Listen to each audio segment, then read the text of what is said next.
Hey YouTube, this is Jaden Storm coming from Team Shadow Strike, and I have a couple of discussion videos here I'm going to record for you guys to, so you'll have those to give me some feedback on and give me your thoughts.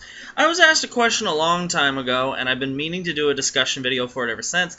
It was someone, I cannot recall who, and I didn't feel like digging for the comment, because I can't even remember where I saw the comment, but someone asked me, when Revenger Drag Ruler Phantom comes out, which one would you rather play? Revenger Drag Ruler Phantom, or, so Revenger Drag Ruler Phantom being that one, or Raging Form Dragon. I was able, my friend Ryan was able to pick me up a pack of these sleeves from his locals. Thank you again, Ryan. These are just so badass. And they're what's on my Shadow Paladins right now. But so the question was, which do I think is better? Drag Ruler or Raging Form? Well, here's the answer. There's really not a right or wrong answer here. Both of these cards are very, very good. Raging Form Dragon does exactly what his name suggests. He causes rage. He causes your opponent to literally flip shit when they are hoping, pretty much, that you don't rip Raging off the top of the deck, and you happen to rip it anyway, and then they have another attack to deal with and another Twin Drive that may and possibly will be bringing more triggers, more power, more damage, heal your damage, allow you to draw more cards. So many things can happen. And Raging Form, if played right, is still one of the best decks there is. I'm going to be doing a video talking about the top decks soon, so be sure to check that out as well. But anyway, let's look at some of the pros and the cons for both of these cards. First, Raging Form Dragon.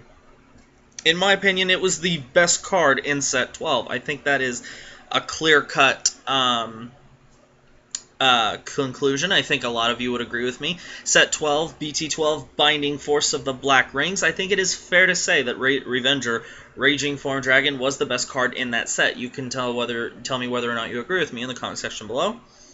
But Revenger Raging Form, some of the pros of this card, it makes your opponent second-guess everything. He is able to get 2 attacks off in the same turn with his ability, where after the attack concludes, you may sacrifice 3 of your rear guards and Superior Persona Ride a copy of Revenger Raging Form from your hand in a standing position, and he'll gain plus 10,000 power. So you're going to get 2 attacks, normally around both of them being 20-some thousand at your opponent, and getting 4 drive checks in the process. Now, the cons of this is, in order to make Raging Form work and take full advantage of him, there is the nuisance of drawing one of the other 3 in your deck. Now, we do play cards, if you have access to it. This is the grade 0 you should be running in your Revenger deck right now. Creeping Dark Goat, he is a promo. He's probably still going for about anywhere from 10 to 15 bucks, because he is a very hard card to get. His ability is Counterblast 1, Moon to the Soul, and you look at the top 5 for a grade 3.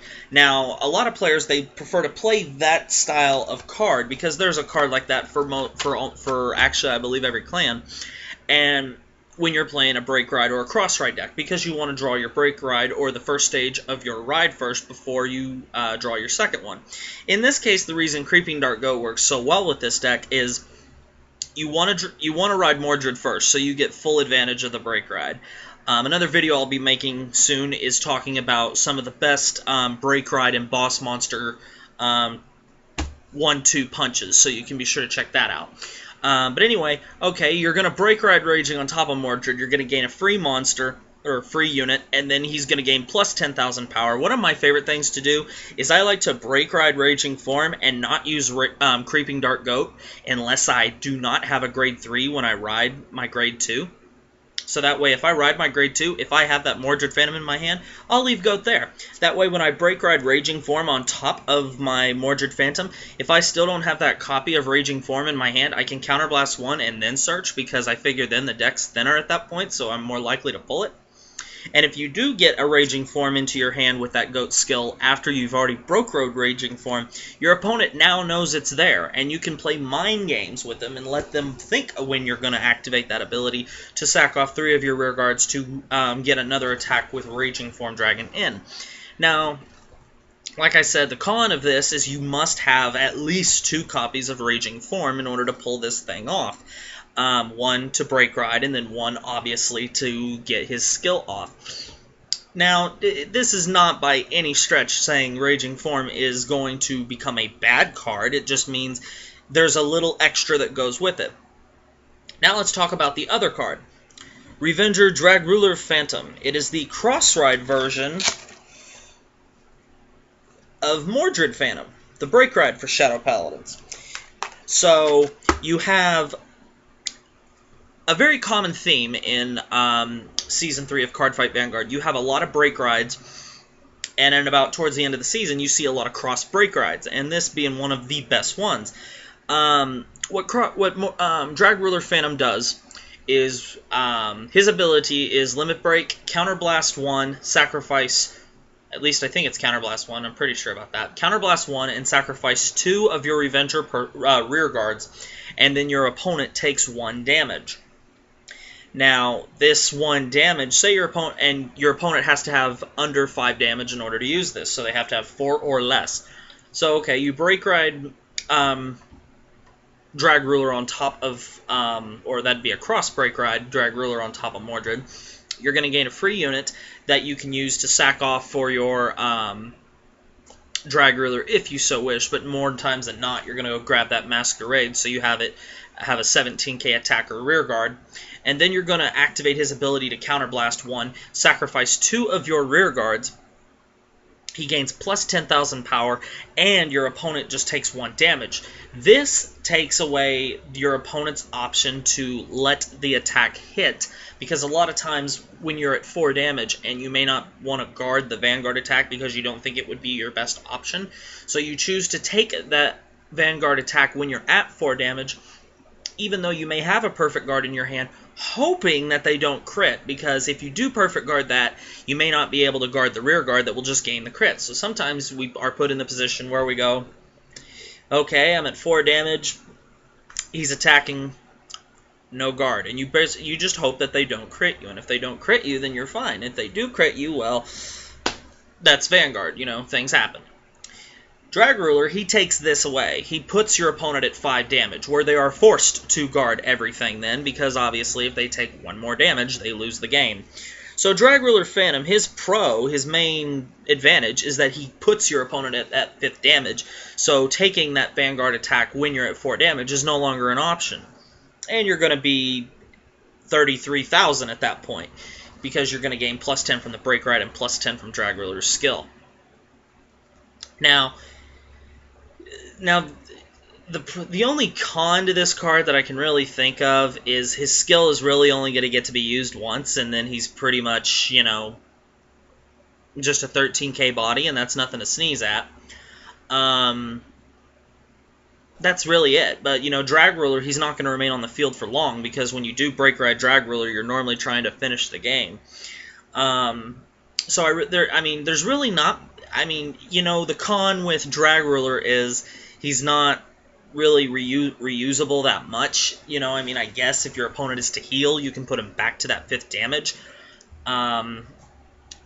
But honestly, between Dragruler Phantom and Raging Form Dragon, there really isn't a clear-cut best card. I mean, you're free to have an opinion. If you think Dragruler's better, that's your prerogative, and if you think Raging Form's better, that is your prerogative. I personally like both of them. I really don't think you can go wrong with either one. I think Raging Form applies a lot of pressure. I think Dragruler applies a lot of pressure. They're both very good cards. They both have to be played around. I mean, but then honestly, Revengers, they really don't have a whole lot of, you know, text that you can play.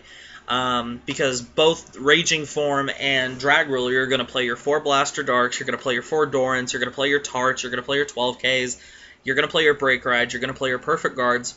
You know, that's, you know, just how it is. You know, I mean, but Revengers as a whole archetype is still one of the best decks there is. So if you are playing Raging Form now, and even with the release of BT13 Catastrophic Outbreak, don't stop playing Raging Form if that is your main deck just because of Catastrophic Outbreak. Raging Form, it was the best deck in the BT12 format when that was the newest set. I don't think it's the top deck anymore, but it is clearly in the top 5. You know, so Raging Form, Raging Form, Dragruler Phantom. Just appreciate both cards for what they are. They're part of an amazing archetype, Shadow Paladins. Raging Form Dragon, so good in the late game, punishes your opponent. Sometimes, well, actually all the time, he's always a threat, because if you do your Twin Drive and you check that Raging Form Dragon, your opponent's just fuck. Dragruler puts your opponent at that 5th damage, forcing them to guard every attack at their Vanguard from that point on. So both cards, guys, are so good. Don't let anybody try and sway you any other way. I mean, you're free to wonder and think whatever you want. But both cards are very good, so don't let someone tell you that Raging Form is a terrible card once Dragruler comes out, because they're wrong. Raging Form is always going to be a consistent card. Raging Form, guys, is going to be I can see it be a consistent deck even up to set 15, you know, and even consistent deck even when Dragruler comes out, and being able to hold its own in that set 15 format. So anyway, guys, I hope you enjoyed this discussion video on Raging Form Dragon and Revenger Dragruler Phantom. So in the comment section below, tell me your feelings. Which one do you think's better, or are you like me? You see them both as very good cards, and you really don't know if there's a right or wrong answer here. If you haven't already subscribed to my channel, guys, please do so. I bring you deck profiles, discussions, matches, trade binders, random rants. I bring you all kinds of stuff, and I have an open suggestion policy, so if there's any kind of video you'd like to see, all you have to do is say, Jaden, what about this? Can you do a video about this? Here's a question. Can you make a video on discussing it, or things like that? So be sure to check out all the new content. There's lots of new content on the channel. There's going to be a couple more discussion videos coming out tonight. So there's going to be all kinds of new stuff, because I don't know when I'm going to, like I always tell you guys, I don't know when I'll have a dry spell and won't be able to do a video for a while, so I just do as much as I can when I can, and post what I can when I can.